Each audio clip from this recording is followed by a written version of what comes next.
101 Reasons to Go Vegan. Images on the wall. I want you to tell me all the thoughts that come to mind when you see the image on the left. And don't be afraid to scream out. What do you see? Fresh, yum, sweet, right? If I come into the room with a basket of strawberries, how many of your mouth starts to salivate? Your mouth starts to water? If I take a strawberry and I put it under your nose, what do you smell?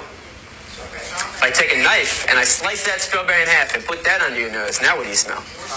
Notice how all the sensations remain the same. You see a strawberry and it looks like a strawberry. You smell a strawberry and it smells like a strawberry. And you take a bite out of a strawberry and surprise, surprise, it tastes like a strawberry. Exactly, it's a strawberry. But what thoughts come to mind when you see the image on the right? Cute. You know, when I go to a classroom, you'll get half the kids who say, oh, cute. Animal, pig, Wilbur, babe. So half the class will see an animal, and the other half of the class will see bacon, sausage, ham, pig, sweet pork, and hot dog. They'll see a food. It's one or the other. You're either seeing an animal or you're seeing food. Now, what would happen if I took one of the pigs living, brought him into the room right here, and put him right in front of you? Does that change it? Now what do we see? And I mean, what would we think if one of us got up and started chewing on the pig? Not very normal. If I come into the room with a pig under my arm, how many of your mouth starts to salivate? Right? If I took a knife and I sliced that pig in half and put that under your nose, now what do you smell?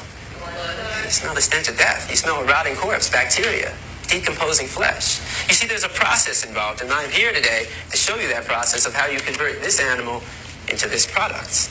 Why should it be kept a secret? Why should we not know what we're participating in and what we're putting in our body? Now, let's make the situation slightly more realistic. If I were to put a pig on this side of the room living and a butcher's knife on the side of that room, I mean, how many people would be willing to pick up the knife and take the life of that animal? It's very rare, right? And if somebody did that, that's all right. But how many people in this room would try to stop that person from doing that, right? Would we try that?